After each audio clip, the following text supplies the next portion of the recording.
Friends, welcome to my channel. आज हम लोग इस वीडियो में मैथ पढ़ेंगे, तो चलिए स्टार्ट करते हैं। आप वीडियो को पूरा देखिएगा, शुरू से अंत तक देखिएगा, आपको बहुत कुछ सीखने को मिलेगा इसमें। इस वीडियो में बहुत अच्छे मैथ है, तो चलिए स्टार्ट करते हैं। पहला क्या, समुद्र पर प्रकाश से 45 मीटर की ऊंचाई वाले प्रकाश स्तंभ के शीर्ष से अवलोकन करने पर प्रकाश स्तंभ की ओर, ठीक है, सीधे आ रहे जहाज का अवनमन कोण 30 डिग्री से 45 डिग्री हो जाता है। तो अवनमन कोण की अवधि के दौरान जहाज द्वारा तय की गई दूरी क्या है? ये क्या है? प्रकाश स्तंभ है, ये यहाँ पे जहाज है, ठीक है। तो यहाँ से जब देखा पहले तो 30 डिग्री था, लेकिन कुछ देर बाद देखा तो क्या गया, यहाँ पहुँच गया जो 45 डिग्री हो गया, ठीक है। तो प्रकाश स्तंभ का ऊंचाई हमें कितना दिया हुआ है? 45 दिया हुआ है, ठीक है। और ये एंगल 30 है, तो 30 से होकर कितना आ गया? 45, ठीक है। तो पहले हम इसका निकाल लेते हैं, ठीक है। इसका तो 45 पे दोनों समान है, तो एक एक होता है, आपको पता होगा 45 का सामने वाला 45 होता है, ये तो 45, तो ये भी 45 हो जाएगा, मतलब ये और ये बराबर हो जाएगा, ठीक है। तो लेकिन हमें निकालना था यहाँ से, ठीक है, हमें निकालना, ये दूरी निकालना है, ठीक है। तो हम टोटल ले लेते हैं, ठीक है, टोटल ले लेते हैं। तो जैसे कि आपको पता होगा कि 30 का जस्ट बगल वाला जो भुजा होता है वो √3 होता है, और 60 का बगल वाला भुजा 1 होता है, ठीक है। तो 1 = 45 है, क्या है? 1 = 45 है। तो √3 क्या हो जाएगा? 45 इंटू √3, मतलब क्या हो जाएगा? 45 √3, ठीक है, 45 √3 हो जाएगा। 45 √3 होगा, तो मतलब यहाँ से लेके यहाँ तक कितना हो गया? 45 √3, ठीक है। लेकिन हमें क्या निकालना है? हमें तो ये निकालना है। तो 45 √3 माइनस 45 हो जाएगा, तो 45 कॉमन ले लेंगे, तो क्या हो जाएगा? √3 - 1, ठीक है। तो 45 इंटू, अब √3 का मान क्या होता है? 1.732, ठीक है, -1 ये होता है उसके। तो क्या हो जाएगा? 45 गुने, तो 1 तो घट जाएगा, 0.73 ले लेते हैं, ठीक है। जब इसको आप गुना कीजिएगा तो आएगा 32.85, ठीक है, 32.85। तो मतलब क्या हो गया? 32 पॉइंट, तो क्या हो गया? 32, ठीक है, आपको नहीं दिख रहा होगा, तो ये हो गया। गुना करने पे इतना आएगा, मतलब अप्रॉक्स में हमारा आंसर क्या आ सकता है? 32.9, ठीक है। तो हमें उम्मीद है कि एक प्रश्न आपको समझ में आ गया होगा। तो चलिए एक बार फिर से हम समझाने की कोशिश करते हैं, कुछ लोगों को हो सकता है नहीं समझ में आया होगा, तो चलिए फिर से स्टार्ट करके समझा देते हैं। पहला क्या, समुद्र पर प्रकाश स्तंभ से, ठीक है, प्रकाश से 45 मीटर की ऊंचाई वाले प्रकाश स्तंभ के सीधे शीर्ष से अवलोकन करने पर प्रकाश स्तंभ की ओर सीधे आ रहे जहाज का अवनमन कोण 30 डिग्री से 45 डिग्री हो जाता है। मतलब ये यहाँ पे एक जहाज़ है, ठीक है, यहाँ पे क्या है? एक जहाज़ है। ये क्या है? प्रकाश स्तंभ है, यहाँ से कोई देख रहा है, ठीक है, प्रकाश स्तंभ है। तो यहाँ पे 30 डिग्री का कोण बना रहा है, कितना बना रहा है? 30 डिग्री बना रहा है। लेकिन कुछ देर बाद क्या करता है, जहाज़ यहाँ से चलकर यहाँ आ जाता है, ठीक है, यहाँ से चलकर यहाँ जाता है, तो यहाँ पे कितना डिग्री बनाता है? 45 डिग्री का कोण बनाता है, ठीक है। और हमारा प्रकाश स्तंभ का ऊंचाई कितना दिया हुआ है? 45 दिया हुआ है, ठीक है। तो आपको पता होगा कि 45 का बगल वाला जो भुजा होता है वो 1 माना जाता है, ठीक है। और इसका 45 का 1 होगा, तो 1 = 45, तो ये भी 45 हो जाएगा, ये 45 हो गया। लेकिन हमें तो निकालना है, ये वाला पूछा है, ठीक है। क्या पूछा है? अब अवलोकन की अवधि के दौरान जहाज़ द्वारा तय की गई दूरी, तो यहाँ से जो यहाँ आया है वही दूरी तय किया है, तो हमें तो ये निकालना है। तो ये 30 हो गया। आपको पता होगा कि 30 का नीचे वाला जस्ट भुजा जो होता है ना, वो √3 होता है। ये ट्रिक है, आप याद कर लीजिए इस चीज़ को, कि 30 का नीचे वाला भुजा √3 होता है, और 60 का नीचे वाला भुजा, ठीक है, 60 का बगल वाला भुजा 1 होता है, ठीक है। तो 1 होता है, तो 1 = 45, तो √3 क्या होगा? 45 √3 हो जाएगा, ठीक है। तो हमें तो टोटल मिल गया, यहाँ से लेकर यहाँ तक का क्या आ गया? 45 √3 आया। और इतना क्या दिया? 45 दिया हो, तो हम यहाँ से घटा सकते हैं ना।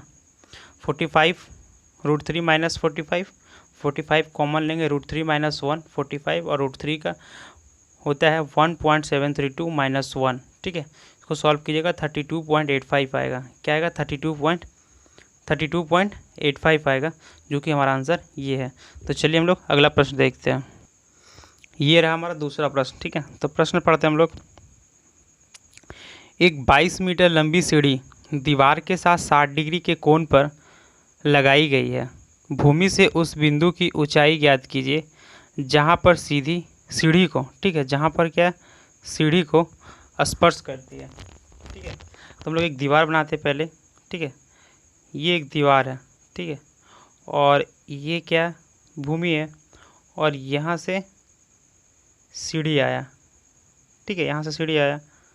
तो सीढ़ी का लंबाई हमें कितना दिया हुआ, 22 मीटर दिया हुआ। और क्या बोला है कि सीढ़ी जो दीवार के साथ, मतलब दीवार है या सीढ़ी है, तो ये कितना बनाएगा, 60 डिग्री कोण बना रहा है। तो ये कितना हो जाएगा, 30 डिग्री कोण हो जाएगा, ठीक है। ये 30 डिग्री कोण हो जाएगा। तो जैसे कि आपको हम पिछले वीडियो में बताए थे कि 30 का नीचे वाला, ठीक है, 30 का नीचे वाला क्या होता है, √3 होता है, ठीक है। 30 का नीचे वाला √3 होता है, ये क्या होता है, 1 होगा। तो यहाँ से निकल जाएगा, तो मतलब यहाँ क्या आ जाएगा, 2 आ जाएगा, ये कोण 2 आ जाएगा। तो 2 बराबर अगर 22 दिया हुआ तो 1 बराबर क्या हो गया, 11, ठीक है। 1 बराबर क्या हो गया, 11 हो गया। तो हमारा निकल गया सीढ़ी का ऊंचाई, दीवार का ऊंचाई यहाँ से यहाँ तक 11, ठीक है। चलो फिर से समझा देते हैं।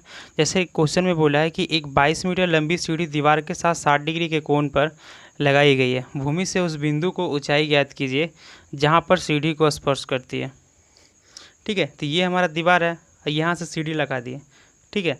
तो उस क्या बोला, दीवार जो सीढ़ी, दीवार के साथ सीढ़ी 60 डिग्री कोण बनाती है, तो 60 डिग्री कोण बना दिया। अगर ये 60 है तो ये कितना होगा, 30 हो जाएगा, ठीक है। तो आपको पिछले क्वेश्चन में बताए थे कि 30 का नीचे वाला जो भुजा होता है, ठीक है, जस्ट 30 का नीचे वाला भुजा √3 होता है, और 60 का नीचे वाला भुजा 1 होता है। अगर ये √3 है, ये 1 है, तो हमारा ये कर्ण कितना हो जाएगा, 2 हो जाएगा। तो 2 = 22 है, ठीक है। 2 = कितना होता है, 22 होता है। तो 1 बराबर कितना है, 11 हो जाएगा, यानी 1 बराबर 11। तो यानी हमारे दीवार कितना निकल गया, दीवार का ऊंचाई 11, जो कि हमारा आंसर सी है। तो हमें उम्मीद है आपको समझ में आ गया होगा। तो ये रहा हमारा तीसरा प्रश्न, ठीक है। एक कार्य को, ठीक है, एक कार्य का 2/5 भाग 12 दिन में करता है, जबकि बी उसी कार्य के, ठीक है, उसी कार्य का 66.2/3% भाग, ठीक है, कार्य 16 दिन में पूरा कर सकता है। तो वे 10 दिनों तक एक साथ मिलकर कार्य करता है। शेष कार्य बी अकेले कितने दिन में करेगा, ठीक है।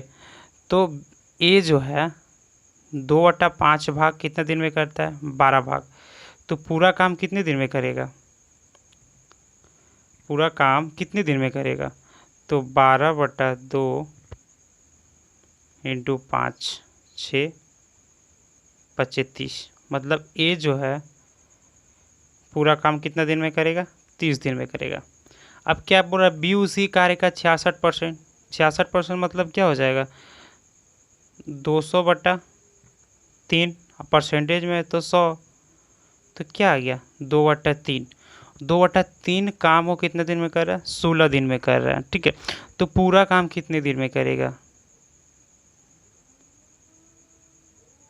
8 या 24, मतलब बी कितने दिन में करेगा, तो 24 दिन में करेगा, ठीक है। यहाँ तक आपको समझ में आ गया। तो दोनों का एलसीएम क्या होगा, 120 होगा, ठीक है। दोनों का एलसीएम क्या हो जाएगा, 120 हो जाएगा। तो ये कितने बार में करेगा, 4 काम करेगा एक दिन में। बी कितने काम करेगा एक दिन में, तो 5 काम करेगा एक दिन में, ठीक है। तो दोनों मिलकर एक दिन में कितने काम कर सकता है, 9 काम कर सकता है, ठीक है। लेकिन हमें क्या बोला को प्रश्न में कि 10 दिन तक दोनों साथ में करता है, यानी 10 से गुना कर देंगे तो कितना, 90 काम, ठीक है। वो लोग 10 दिन में 90 काम कर दिया, लेकिन हमें करना है कितना काम, 120 काम करना है। तो हम यहाँ से 90 घटा देंगे, तो हमारा कितना काम बच गया, 30 काम बच गया। तो 30 काम बच गया, सो 30 काम कौन करेगा, बी करेगा। और बी एक दिन में 5 काम करता है, और काम बच रहा है 6, 30 काम बच रहा है, तो इसको 5 से डिवाइड कर देंगे, ठीक है, यानी कि 6। तो 6 हमारा आंसर हो जाएगा, जो कि ऑप्शन नंबर 1 है, ठीक है। तो आपको समझ में आ गया। चलिए अगला प्रश्न देखते हैं अब। चौथा प्रश्न, ठीक है। एक निश्चित धनराशि के लिए ब्याज की एक निश्चित वार्षिक दर पर दूसरे वर्ष और तीसरे वर्ष में प्राप्त होने वाला चक्रवृद्धि ब्याज क्रमशः 3300 रुपया और 3630 रुपया है। 2.5 वर्षों में वही राशि उसी ब्याज दर कितने हो जाएंगे, ठीक है, यदि ब्याज वार्षिक रूप से चक्रवृद्धि ब्याज किया जाए। मतलब क्या है कि दूसरा वर्ष का ब्याज कितना दिया है, 3300 रुपया, और तीसरे वर्ष का ब्याज इतना है। तो मतलब सेकेंड ईयर का ब्याज कितना है हमारे पास, 3300 रुपया, और थर्ड ईयर का ब्याज कितना है हमारे पास, तो 3630 रुपया है, 3600 रुपया। तो हमें क्या पता है कि कंपाउंड इंटरेस्ट में क्या होता है कि ब्याज पे ब्याज लगता है, ठीक है, ब्याज पे ब्याज लगता है। मतलब दूसरा साल ब्याज हमारा कितना था, 3300 रुपया, ठीक है। तीसरा साल क्या हो गया, यहाँ हो गया, तो कितने रुपये एक्स्ट्रा लगा है हमारा, 330 रुपया, ठीक है। तो ये 330 रुपया कितने पे मिला है, 3300 रुपये में मिला है, तो 3300 से डिवाइड कर देंगे, तो हमारा क्या निकल जाएगा, यहाँ से आर निकल जाएगा। मतलब रेट कितना निकल गया, तो रेट 10% हमारा निकल गया, ठीक है। अब हमें क्या निकालना है, प्रिंसिपल निकालना है, ठीक है। तो ये हमारा क्या है, दूसरा साल का है, ठीक है। तो अगर 10% है तो मतलब 10, ठीक है, और दूसरा साल का क्या हो जाएगा, 11 रुपया, ठीक है, होगा ना, 10 रुपया और 10 रुपया और 10 का 10%, तो 11 हो गया। तो मतलब 11 इजकल टू ये है, ठीक है। दोनों 11% बराबर 3300 रुपया, तो 1% बराबर 3300/11, तो 100% बराबर कितना हो जाएगा, इंटू 100, 13×33, तो हमारा कितना निकल के आ गया, 30,000 रुपया, ठीक है। तो हमारा प्रिंसिपल कितना निकल के आ गया, 30,000 रुपया, ठीक है। और अब क्या बोल रहा है हमें कि हमें 2.5 वर्ष का निकालना है, ठीक है। तो हम सबसे पहले क्या करते हैं, 2 वर्ष का निकाल लेते हैं। तो 2 वर्ष का क्या हो जाएगा, 2 वर्ष का मतलब 3,000 रुपया पहला साल और दूसरा साल 3,000 रुपया। अब 3,000 का 10% कितना हो जाएगा, 300 रुपया। मतलब हमारा टोटल यहाँ से कितना निकल गया, 6,300 रुपया, 6,300 रुपये ब्याज निकल गया। अब क्या करना है हमें, हाफ ईयर बोला है, आधा साल बोला है, आधा साल का क्या कर देंगे, जो रेट होता है उसे आधा कर देते हैं, ठीक है। यहाँ तक हमारा निकल गया, और हमारा अमाउंट कितना था, 30,000, ठीक है। तो हम इसमें जोड़ देंगे 30,000 रुपया, ठीक है। यहाँ हमारा क्या हो गया, जैसे कि आपको दिख रहा होगा कि हम इसको जोड़ दिए, ठीक है। तो ये क्या हो गया, 36,300 रुपया, ये हमारा टोटल अमाउंट बन गया, ठीक है, टोटल अमाउंट बन गया। अब आधा साल का इसका निकाल देंगे, मतलब 5%, ठीक है, यहाँ से कट जाएगा, तो ये 0 तो कट जाएगा, 5 15, 6 5 30, 1 31, पैकेट में 3, 5 15 3 18, 5 1 8 3 11, ठीक है, 6 1 7 1 8 1 3, यानी हमारा टोटल अमाउंट कितना आ गया, हमारा टोटल अमाउंट देख सकते हैं आप कि 38,115 रुपया, जो कि हमारा ऑप्शन सी सही है, ठीक है। तो चलिए हम लोग आगे बढ़ते हैं। अब ये रहा हमारा पांचवा प्रश्न। पांचवा प्रश्न कह रहा है कि 3.3 सेंटीमीटर की त्रिज्या वाले एक ठोस धातु के गोले को पिघलाया जाता है, ठीक है, और इसे पिघला कर क्या बनाया जाता है, 25.2 सेंटीमीटर मतलब 25.2 सेंटीमीटर की ऊंचाई वाला एक लंबा वृत्तीय शंकु बनाया जाता है। तो शंकु के आधार के व्यास का उसकी ऊंचाई के अनुपात क्या होगा, मतलब जो शंकु है उसका आधार का व्यास और ऊंचाई का अनुपात क्या होगा। तो सबसे पहले हमें गोले का आयतन से आपको पता होगा 4/3 पाई क्यू, अब बराबर रहेगा उसका, तो शंकु का क्या होता है 1/3 पाई आर स्क्वायर एच, ठीक है। तो हम यहाँ कैंसिल कर देते हैं, 3 कैंसिल हो जाएगा, पाई कैंसिल हो जाएगा, ठीक है। 4 इंटू आर का क्यूब दिया, क्या दिया गोले का 6.3 का power Q equal to R, इसका नहीं मालूम है हमें, इंटू दिया है एच दिया हुआ है 25.2, ठीक है। तो हम 4 से इसे काटेंगे तो 6.3 आएगा, ठीक है। यहाँ 6.3 का पावर है तो ये इसे काट देंगे तो ये क्या आ जाएगा, स्क्वायर आ जाएगा। अब ये स्क्वायर और स्क्वायर कट जाएगा तो r बराबर क्या आएगा 6.3। तो d बराबर क्या होता है, d इजकल टू क्या होता है 2r। तो d इजकल टू 6.3 इंटू 2 तो क्या हो जाएगा 7.13.6, ठीक है। क्या हो जाएगा 13.6 हो जाएगा। तो हमारा d 13.6 हो गया। अब उसका ऊंचाई कितना दिया हुआ है, अब व्यास से बोला था तो 13.6 इज 2। अब उसका ऊंचाई क्या दिया हुआ 25.2, ठीक है। अब यहाँ से काट दीजिए इसे, ये 12 होगा, ठीक है, 12.6 होगा, ओके 12.6 होगा। अब यहाँ से काट दीजिए तो ये क्या बार में चल जाएगा 1:2, ठीक है 1:2 में चल जाएगा, जो कि हमारा आंसर क्या होगा सी, ठीक है। तो ये समझ में आ गया होगा। चलिए आगे बढ़ते हैं। ये रहा हमारा छठा प्रश्न। क्या बोल रहा है, त्रिभुज ABC की भुजाएं 10 सेंटीमीटर, 10.5 सेंटीमीटर और 14.5 सेंटीमीटर है, तो इसके परिवृत्त की त्रिज्या की लंबाई ज्ञात करें। चलिए अगर आपको आता है बनाइए, वीडियो को पॉज करके और आंसर को कमेंट कीजिए, ठीक है। तो चलिए हम बना कर देखते हैं। जब भी इस तरह का प्रश्न दिया जाए, ठीक है, जब भी एक त्रिभुज दिया जाए, 3 भुजा दिया जाए, तो सबसे पहले आपको चेक करना है कि ये त्रिभुज कौन सा त्रिभुज है, समकोण त्रिभुज है भी या नहीं।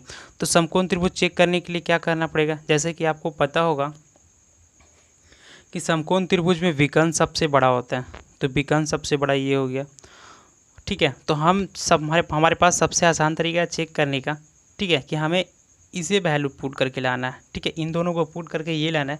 तो हम क्या करेंगे, ठीक है, विकर्ण का स्क्वायर, तो विकर्ण का स्क्वायर क्या है 14.5 का होल स्क्वायर माइनस 10.5 का होल स्क्वायर, यही ना करते हम, और रूट अंडर कर देंगे, ठीक है। आप इसे बिना पेन चलाए भी कर सकते हैं, ठीक है। तो आपको जब ये रहता है तो आपको पता है एक बार जुड़ता है एक बार घटता है, तो 10.5 प्लस 14.5 ये होल स्क्वायर हो गया, ये गुना हो जाएगा फिर, ठीक है, और फिर 14.5 माइनस 10.5 हो जाएगा, और पूरा का अंडर क्या रहेगा रूट अंडर रहेगा। तो ये जोड़ेगा तो क्या हो जाएगा 25 हो जाएगा, और यहाँ से घटाएंगे तो 4 और रूट अंडर 5 इंटू 2 यानी कि 10 आ गया। क्या आ गया हमारा 10 आ गया। तो हमारा ये तो प्रूव हो गया कि एक समकोण त्रिभुज है, ठीक है। लेकिन हमें क्या निकालना है, परिवृत्त निकालना है। तो समकोण त्रिभुज में इस तरह से परिवृत्त बनता है। तो आपको पता है कि समकोण त्रिभुज का परिवृत्त जब इस तरह से इसका त्रिभुज बनेगा, ठीक है, इस तरह से बनेगा, तो ये इसका विकर्ण जो होता है, ठीक है, इसका विकर्ण जो होता है वो वृत्त का व्यास होता है। क्या होता है, वृत्त का व्यास होता है। तो हमारा विकर्ण कितना था 14.5, ठीक है। तो हमसे क्या पूछा है, त्रिज्या पूछा है, यानी 14.5 को 2 से डिवाइड कर देंगे तो 7.25 है, जो हमारा ये आंसर है, ठीक है। चलिए एक बार फिर से समझा देते हैं कि कैसे चेक करना है। इस तरह का मैथ जब भी दे तो सबसे पहले हमें ये चेक करना है कि ये जो डाटा दिया हुआ वो एक क्या समकोण त्रिभुज का है भी या नहीं है। अगर समकोण त्रिभुज का है, ठीक है, अगर समकोण त्रिभुज का है, इसे आप बिना पेन चलाए भी कर सकते हो, ठीक है। मान लो ये कुछ नहीं लिखे हम, समकोण त्रिभुज है, तो आपको पता है कि प्लस वाला से आसान होता है माइनस वाला चेक करना, ठीक है। अगर आप प्लस वाला चेक करोगे तो क्या करोगे, इसका स्क्वायर करोगे प्लस इसका स्क्वायर करोगे, दोनों को जोड़ोगे, फिर उसका रूट अंडर करके उसको निकालोगे, बहुत लंबा चल जाएगा। शॉर्टकट तरीका क्या है कि आपको पता है कि सबसे बड़ा विकर्ण होता है एक त्रिभुज में, सबसे बड़ा क्या होता है विकर्ण होता है। तो हमारा ये विकर्ण हो गया, तो छोटा फैक्टर ही है हमें, तो हमें ये प्रूव करना है। तो हम ऐसा नहीं कर सकते इसका का स्क्वायर ए स्क्वायर माइनस ए स्क्वायर। तो जब दो ठो स्क्वायर में माइनस में रहता है तो एक प्लस होता है एक माइनस होता है, तो एक प्लस कर देंगे तो 25 आ जाएगा और दूसरा घटा देंगे तो 4 आ जाएगा, यानी 25 इंटू 4 100 हो गया, और रूट अंडर इसका रहेगा तो 10, ठीक है। यानी हमारा ये प्रूफ हो गया कि एक समकोण त्रिभुज है। जब समकोण त्रिभुज है तो इसका परिवृत्त निकालने क्या करना पड़ता है हमें, कि जो त्रिभुज का विकर्ण होता है, ठीक है, त्रिभुज का कर्ण जो होता है ना, त्रिभुज का कर्ण वो क्या होता है वृत्त का व्यास होता है। क्या होता है? वृत्त का व्यास होता है। लेकिन मेरे से क्या पूछा है? त्रिज्या की लंबाई। तो विकर्ण है उसका आधा कर देंगे 7.25। ठीक है, हमें उम्मीद है आपको समझ में आ गया होगा। तो चलिए अगला प्रश्न, ये रहा हमारा आज का आखिरी प्रश्न। ठीक है, क्या कह रहा है? यदि root X plus 1/√x equal to 3 है एक्स, तो एक्स स्क्वायर, ठीक है, bracket open, X square minus 47 equal to what? क्या होगा? ठीक है, क्या होगा? तो हमें क्या करना है कि इस तरह से मैथ जब भी देना तो आप इजीली करो। ठीक है, तो देखो क्या करना है, हमें इसका स्क्वायर कर देना है, इसका स्क्वायर कर देना है, इसका, तो ये क्या हो जाएगा? आप आराम से अपने कर सकते हो। एक्स स्क्वायर, 3 का स्क्वायर 9 और 2 घट जाएगा तो 7। आपको ये समझ में आ चुका होगा कि ये कैसे आया। ठीक है, जब स्क्वायर करेंगे होल स्क्वायर हो जाएगा। ठीक है, दोनों तरफ स्क्वायर, तो इसका 9 रहेगा। इधर करेंगे तो x आ जाएगा, इसका 1/x, और जब 2 ए बी करेंगे ना तो ये रूट रूट तो कट जाएगा, 2 बचेगा, तो वही तो उधर लिया घटा दिए, जिससे क्या हो गया? 7 हो गया। लेकिन हमें स्क्वायर में पूछा है तो हम स्क्वायर का फैक्टर में लाएंगे इसको। ठीक है, तो हम इसको दोनों तरफ स्क्वायर कर देंगे, तो X square plus 1/x square, ठीक है, इक्वल टू 47। ये समझ में आ गया हो कैसे आया? नहीं आया तो चलिए समझा देते हैं आपको। स्क्वायर किए पहले, तो X square plus 1/x square plus 2x into 1/x, 7×7 तो ये कट गया, और ये 2 थे क्या था? इधर आके घट गया। ठीक है, तो क्या हो गया? 47। तो यानी हमारा ये फैक्टर आ गया। ठीक है, हमारा ये फैक्टर आ गया। अब हमें क्या करना है कि हमें ये वाला खोज के लाना होगा, मतलब एक्स स्क्वायर माइनस 47। तो हम क्या कर सकते हैं? एक्स स्क्वायर तो हमारे पास है, तो एक्स स्क्वायर, ये 47 को इधर ले आते हैं, 47, ठीक है, इक्वल टू ये 1/x को इधर लेके चल जाते हैं, 1/x स्क्वायर, तो ये माइनस में रहेगा।